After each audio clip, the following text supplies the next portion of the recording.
I think reviewing the front pages of the national dailies on the daybreak is my favorite part. So we're going to move straight to that. I'll start off with Daily Trust. Kebbi abduction. How bandits attacked our school, say students. And that's on pages 4 and 6 of the Daily Trust newspaper, if you want more on that story. And then we have how battery recyclers are poisoning Nigerians.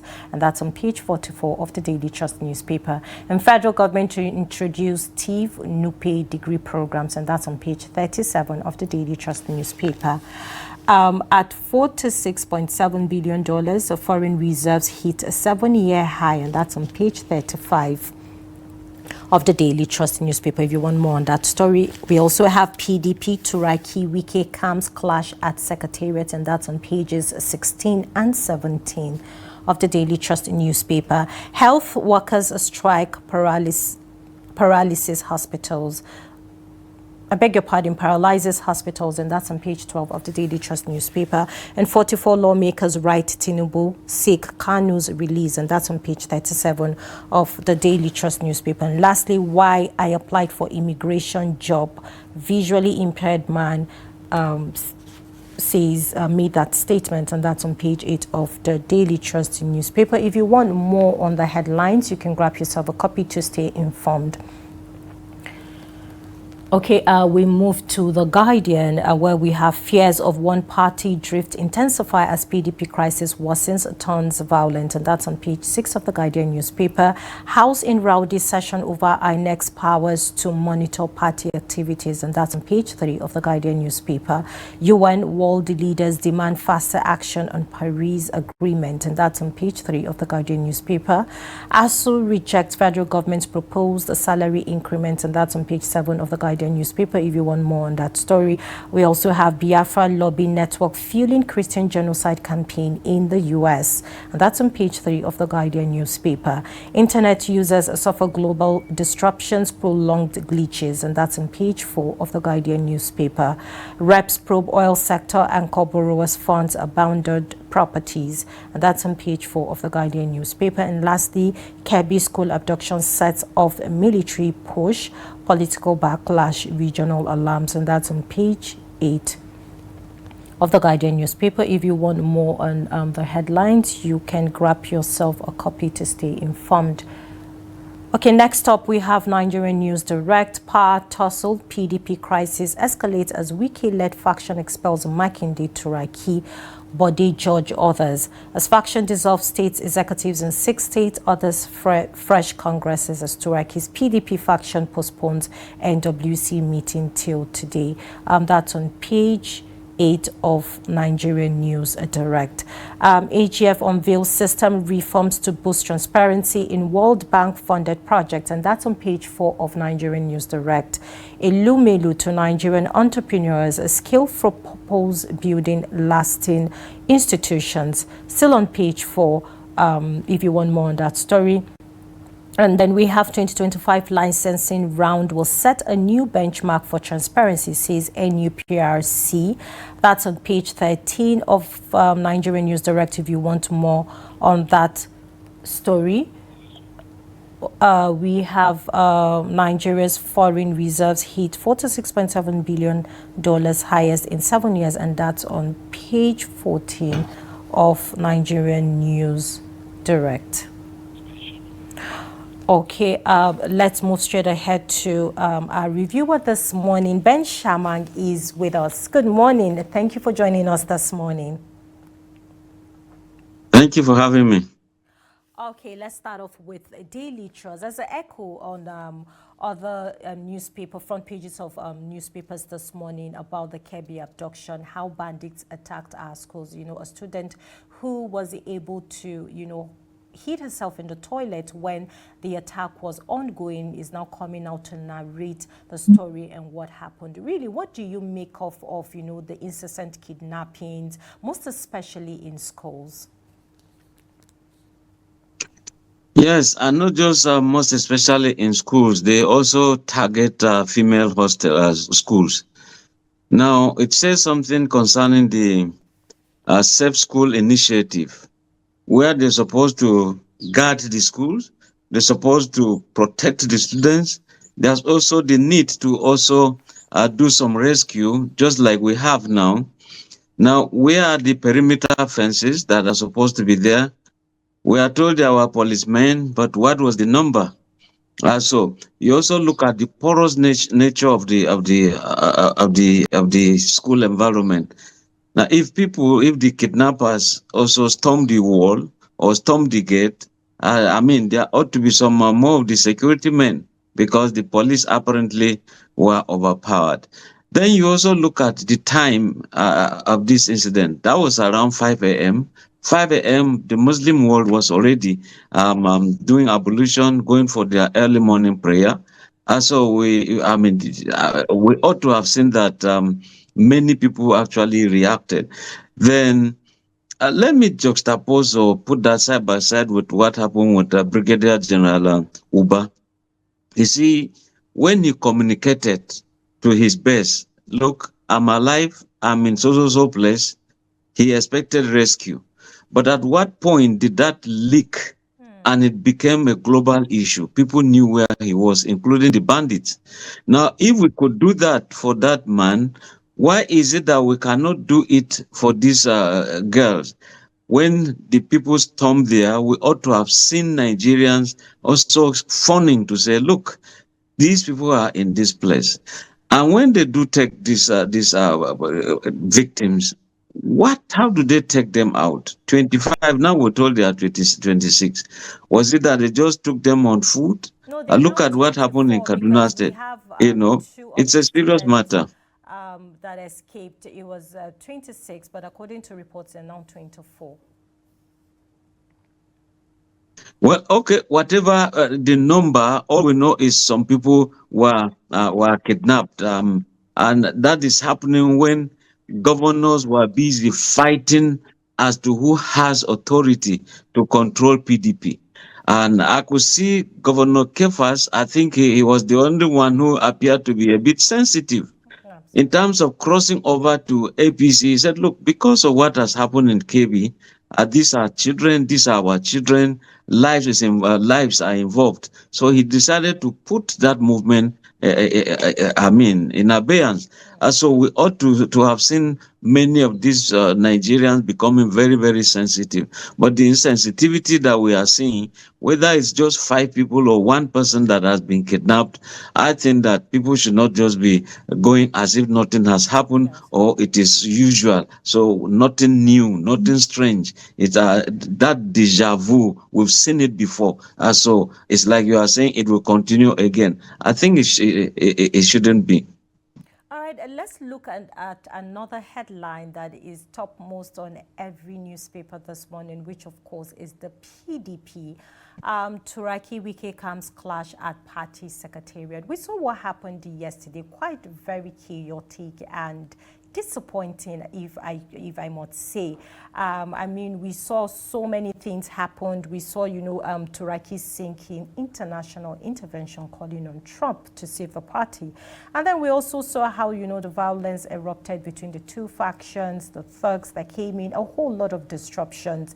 And, Mike Kidney making a statement that a new PDP will soon be born, and the Wike camp announcing mass explosion. A whole lot happened yesterday at that secretariat. What do you make of all of this? First of all, I think that it is wrong for Turaki to say, look, America should intervene because PDP has a crisis. I mean, APC also has theirs. That's why many people also, like El Rufai and co, they left the APC. Will APC now say, look, France, come and intervene? So I think that we should just learn to resolve our matters. After all, the same PDP will always tell us that their crisis is a family matter. So if it is a family matter, it is inwards. Let's begin to look at the solutions here. Now, a convention was done. A court will say, go on with your convention. Another court of equal jurisdiction will say, don't go with that convention. Then if the law says INEC observe and INEC did not go, I mean, is that convention actually binding? Again, some people are heading to the courts. So we're going to see maybe a very long stretch of a battle, legal battle. And I hope that, you see, if that battle continues that way up to the time INEC now releases political timetable, bring your aspirants will have to show in the interest, then you campaign, you do all sorts of election, now produce candidates, the flag bearers. So if PDP is involved in this kind of a crisis, I hope time will not run against them. Maybe they are simply planning for something after 2027. Outside that, the lackluster approach in which they are approaching issues. And look at, why was it that it was at the point that Wike was landing there, that you had the tear gas being thrown? He didn't go out. Other governors, Bala Mohammed, Sheima Kinde, they all were already at the secretariat. You could see some fellows being beaten there. Is that how to protect democracy, with tear gas here and there? I think that we are missing the point. And if we move this way, democracy will just be marking time. And I think that people of conscience should simply be the ones taking charge of Nigeria, not what we are seeing today. Another concern when it comes to our health sector, this headline, health workers strike paralyzes hospitals. I mean, patients across public hospitals, that is in the FCT, are decried, or rather they are, putting out their frustration. They're saying that there's a severe hardship that is caused by the strike. And we're still wondering what is going on between the doctors and the federal government in resolving the strike. What is your take on that? Well, it's just a pity that even in some other clans, no matter the war, hospitals are not being closed. But in our own case, in looking for our welfare, sick people on admission are simply giving we are being discharged. I know of a baby that was in hospital, discharged, and needed oxygen. And in the end, that baby had to be taken. The poor parents had to take that baby to Alliance Hospital that actually helped. But how many of those children got that opportunity? And this is where the government will also come in. If the doctors are saying their take-home pay is less, in fact, they handle all sorts of diseases, nobody bothers about them, and they work so hard to ensure that Nigerians stay healthy.